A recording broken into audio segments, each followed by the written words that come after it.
আওয়ামী লীগের ভোট বলে কিছু, মুসলিম লীগের ভোট বলে কিছু। আমরা একটা ভোটের রাজনীতিতে আমরা বিশ্বাস করি। তা আমাদের কান বন্ধ হয়ে গেছে। আর যাদের যাদের কান খোলা ছিল তারা ছিল হচ্ছে আয়নার।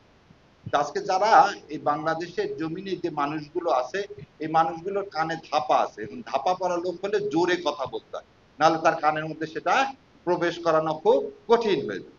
সেই জন্যই আল্লাহ সুবহানাহু ওয়া তাআলার কাছে আমি সবসময় দোয়া করি, রব্বি ইশরাহ লি সাদরি ওয়াসসির আমরি ওয়াহলুল উকদাতান মিন লিসানি ইয়াফকাহু কাওলি। আমার কণ্ঠকে ইসলামের জন্য এমন করে দাও যে ওই কানের ছিদ্র আবার ভেদ না, ওই কান পর্যন্ত যেন পৌঁছা যায়। ছিদ্র আবার ভেদ করে দিলে তো ঠসা হয়ে যায়। তো ওই পর্যন্ত পৌঁছায় দিক, যাতে আল্লাহ এই জমিনে ইসলামকে কায়েম করে। আর আরেকটা জিনিস আপনাদের সবাইকে সবার মাঝে বলতে চাই, আওয়ামী লীগের ভোট বলে কিছু, মুসলিম লীগের ভোট বলে কিছু। আমরা একটা ভোটের রাজনীতিতে আমরা বিশ্বাস করি। আমরা কিসে বিশ্বাস করি? ক্ষমতার মালিক, সার্বভৌম ক্ষমতার মালিককে মালিকুল মুলক কে আল্লাহ সুবহানাহু ওয়া তাআলা। আর সূরা আল ইমরানে কি বলতেছেন? আমি যাকে ইচ্ছা তাকে ক্ষমতা দিব, যাকে ইচ্ছা তার কাছ থেকে ক্ষমতা কেড়ে নিব। আমরা কিন্তু ২০ সালে জানতাম শেখ হাসিনা এইভাবে পলায়ন যাবে? সত্য কথা কি? আমরা কেউ জানি না।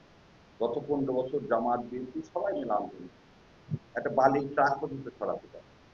আর আল্লাহর ইচ্ছায় আল্লাহ এমন মাঠ তৈরি করে দিলেন যে পৃথিবীর ইতিহাসে সমস্ত সংসদ সদস্য, মন্ত্রী, মসজিদের খতিব পর্যন্ত দেশ ছেড়ে পালায় যায়। তাহলে আল্লাহ কি করতে পারেন?